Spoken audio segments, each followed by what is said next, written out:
അപ്പോൾ ഇന്ന് നമ്മളൊരു simple ghee rice and chilli ചിക്കനാണ് ഉണ്ടാക്കുന്നത്. അപ്പോൾ ഉണ്ടാക്കാൻ വേണ്ടിയിട്ട് ഗീ റൈസ് ഉണ്ടാക്കാൻ വളരെ എളുപ്പമാണ്. നമുക്ക് കുക്കറിലോട്ട് ആവശ്യത്തിന് നെയ്യ് ഒഴിച്ചതിന് ശേഷം സ്പൈസസ് നോക്കുകയാണെങ്കിൽ ഒരു 3-4 ഗ്രാമ്പൂ, ഒരു 2 ലീവ്സ്, ഒരു 3-4 ഏലക്ക, പിന്നെ ഒരു ടീസ്പൂൺ ജീരകം, പിന്നെ 2-3 പട്ടയും, ഒരു ഹാഫ് ഒനിയൻ ഒരു നമുക്കൊരു ഫ്ലേവറിന് വേണ്ടി. പിന്നെ ഗീ റൈസിന് വെജിറ്റബിൾസ് ഇടുന്നവർക്ക് ഇഷ്ടമാണ് ക്യാരറ്റ്, അതുപോലെ വെജിറ്റബിൾസും ഇടാം. ഞാനിവിടെ ഒനിയൻ മാത്രമേ ഇട്ടിട്ടുള്ളൂ. അതിന് ശേഷം നമ്മൾ നന്നായിട്ടത് ഇളക്കിയതിന് ശേഷം അതിലോട്ട് ചെറിയ അരിയാണ് ഇടുന്നത്. ചെറിയ അരി നമ്മളൊരു അരമണിക്കൂർ വെള്ളത്തിൽ കുതിർത്ത് വെക്കുക. നമുക്ക് കുക്കിംഗ് ടൈം അത്രയും കുറച്ച് മതി. സോ ഒരു ഗ്ലാസ് അരിക്ക് നമ്മളൊരു 1.5 ഗ്ലാസ് വെള്ളം ഒഴിക്കുക. 1.5 ഗ്ലാസ് വെള്ളം ഒഴിച്ചിട്ട് അരി വേണമെങ്കിൽ നമുക്ക് വെള്ളം ഒഴിക്കുന്നതിന് മുമ്പ് ജസ്റ്റ് ഒന്ന് കുക്കറിൽ ഇട്ടൊന്ന് ചൂടാക്കിയെടുക്കാം. അപ്പോൾ നമുക്ക് അരി കുറച്ചുകൂടെ നല്ല ഫ്ലേവറിൽ കിട്ടും. അപ്പോൾ ഒരു ഗ്ലാസ് അരിക്ക് 1.5 ഗ്ലാസ് വെള്ളം നല്ല രീതിയിൽ ഒഴിച്ചതിന് ശേഷം കുക്കർ നമ്മൾ എന്താണെന്ന് വെച്ചാൽ അടച്ച് വെച്ച് മീഡിയം ടു ഹൈ ഫ്ലെയിമിൽ ഒരു വിസിൽ, നമ്മൾ അരി കുതിർത്ത് വെച്ചതുകൊണ്ട് ഒരു വിസിൽ മതി ഇത് വെന്ത് കിട്ടാൻ വേണ്ടിയിട്ട്. ഒരു വിസിലിൽ നമ്മൾ വെച്ചതിന് ശേഷം വിസിൽ നാച്ചുറൽ റിലീസായിട്ട് നമ്മളത് ഓപ്പൺ ചെയ്യുക. സോ ഈ മെത്തേഡ് ഫോളോ ചെയ്യുകയാണെങ്കിൽ നല്ല ഗീ റൈസ് നല്ല സ്റ്റിക്കി ആവാതെ നല്ല വിട്ട് കിട്ടുന്ന റൈസായിട്ട് നന്നായിട്ട് കിട്ടും. സോ ഗീ റൈസ് ഇത്ര എളുപ്പമാണ് ഉണ്ടാക്കാൻ. അപ്പോൾ ഗീ റൈസ് കഴിഞ്ഞതിന് ശേഷം നമ്മൾ ചിക്കനാണ്. അപ്പോൾ ചിക്കൻ എന്താക്കുക, ചിക്കൻ നന്നായിട്ട് കഴുകി വൃത്തിയാക്കിയതിന് ശേഷം ചില്ലിക്ക് വേണ്ടി ചെറിയ പീസാക്കി മുറിക്കുക. കാരണം ഇവിടെ നമ്മൾ ഓൺലൈനിൽ ഓർഡർ ചെയ്യുന്നതുകൊണ്ട് വലിയ കറി പീസായിട്ടാണ് ചിക്കൻ വരിക. സോ നമുക്ക് ചില്ലിക്ക് വേണ്ടി ചെറിയ പീസായിട്ട് മുറിച്ച് വെക്കാം. ഇവിടെ ഞാൻ 1 kilo chicken, 900 gram to 1 kilo ചിക്കനാണുള്ളത്. അതിലേക്ക് ഒരു 3 tablespoon cornflour, 3 tablespoon maida, ഇത് രണ്ടും മിക്സ് ചെയ്ത മിക്സ് ഇടുക. അതിനുശേഷം ഒരു 1/2 ടീസ്പൂൺ മഞ്ഞൾപ്പൊടി, 1 ടേബിൾ സ്പൂൺ മുളക് പൊടി.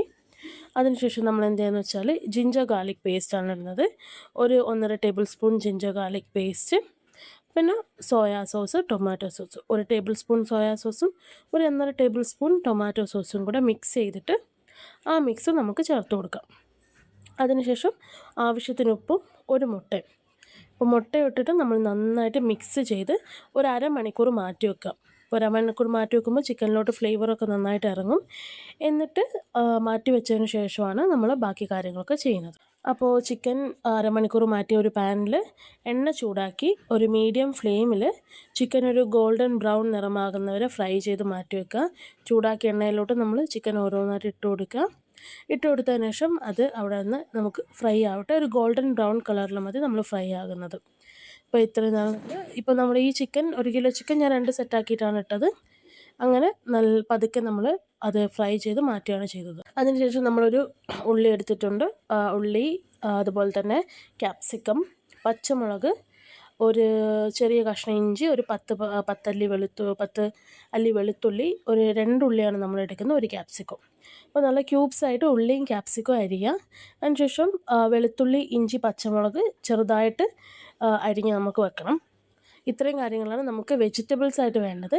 പിന്നെ സോസുകൾ നോക്കുകയാണെങ്കിൽ ഒരു 2 ടേബിൾ സ്പൂൺ സോയാ സോസ്, ഒരു 3 table spoon tomato sauce, chilli sauce 2 table spoon, അതുപോലെ തന്നെ ഒരു 2 ടേബിൾ സ്പൂൺ കോൺഫ്ലവറും വെള്ളം കൂടെ മിക്സ് ചെയ്തത് വേണം. അതിനുശേഷം ഒരു ടീസ്പൂൺ കുരുമുളക് പൊടി. ഇത്രയും കാര്യങ്ങളാണ് ചില്ലി ചിക്കൻ്റെ സോസിന് വേണ്ടി വേണ്ടത്. അപ്പോൾ എന്ത് ചെയ്യുന്നത് വെച്ചാൽ നമുക്ക് ആദ്യം പാൻ വെച്ചിട്ട് നമ്മൾ അതിലോട്ട് ചിക്കൻ ഫ്രൈ ചെയ്ത എണ്ണ തന്നെയാണ് നമ്മൾ ഒഴിച്ചു കൊടുക്കുന്നത്.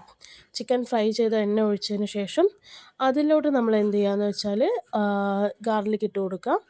ഗാർലിക്ക്, ജിഞ്ചർ, ചില്ലി ഇത്രയും കാര്യങ്ങൾ ഇട്ട് കൊടുത്തിട്ട് നന്നായിട്ടത് വഴറ്റിയതിന് ശേഷം നമ്മൾ എന്ത് ചെയ്യുകയെന്ന് വെച്ചാൽ ക്യാപ്സിക്കം, അതുപോലെ തന്നെ ക്യാപ്സിക്കവും സവാളയും കൂടെ ഇട്ട് കൊടുക്കുക. അത് നന്നായിട്ട് നമ്മൾ വഴഞ്ഞരുത്. ക്യാപ്സിക്കം സവാള നന്നായിട്ട് വഴഞ്ഞ് വരണ്ട, ഒരു ക്യാപ്സിക്കവും സവാള ക്രഞ്ചി ആയിട്ട് നമുക്കൊന്ന് വഴറ്റിയെടുക്കാം. അങ്ങനെ വഴന്ന് വന്നതിന് ശേഷം നമ്മൾ എന്താ ചെയ്യേണ്ടതെന്ന് വെച്ചാൽ അതേ ഇതിലേക്ക് നമ്മൾ സോസ് മിക്സ്, ഞാൻ നേരത്തെ പറഞ്ഞ അളവുകളാണ്, 2 ടേബിൾ സ്പൂൺ സോയാ സോസ്, ഒരു 3 ടേബിൾ സ്പൂൺ ടൊമാറ്റോ സോസ്, പിന്നെ ഒരു 2 ടേബിൾ സ്പൂൺ ചില്ലി സോസ്. ഇത്രയും കാര്യങ്ങൾ നമ്മൾ നന്നായിട്ട് മിക്സ് ചെയ്തിട്ട് ഇതിലോട്ട് ഒഴിച്ച് കൊടുക്കാം. അതിനുശേഷം ഇത് നന്നായിട്ട് നമ്മൾ സോട്ട് ചെയ്ത് കൊടുക്കാം. അതിനുശേഷം നമ്മൾ ഏകദേശം 2 ടേബിൾ സ്പൂൺ കോൺഫ്ലവറും വെള്ളം കൂടെ മിക്സ് ചെയ്ത് ഒഴിച്ചിട്ട് അതൊന്ന് തിളച്ച് വരുന്ന സമയത്ത് നമുക്ക് ചിക്കൻ ഇട്ട് കൊടുക്കാം. ചിക്കൻ ഇട്ട് കൊടുത്തതിന് ശേഷം അവസാനം നമ്മൾ എന്ത് ചെയ്യുകയെന്ന് വെച്ചാൽ ആവശ്യത്തിന് കുരുമുളക് പൊടി കൂടെ ഇട്ടിട്ട് നമുക്കത് ഇറക്കി വെക്കാം. സോ ഇത്ര സിമ്പിളാണ് chilli chicken and ghee rice ഉണ്ടാക്കാൻ വേണ്ടിയിട്ട്. ഇങ്ങനെ ഒരു തവണ നിങ്ങളൊന്ന് ഉണ്ടാക്കി നോക്കൂ. സോ വീഡിയോ ഇഷ്ടമായെങ്കിൽ ഒരു ലൈക്കും സബ്സ്ക്രൈബ് ചെയ്യാൻ മറക്കല്ലേ.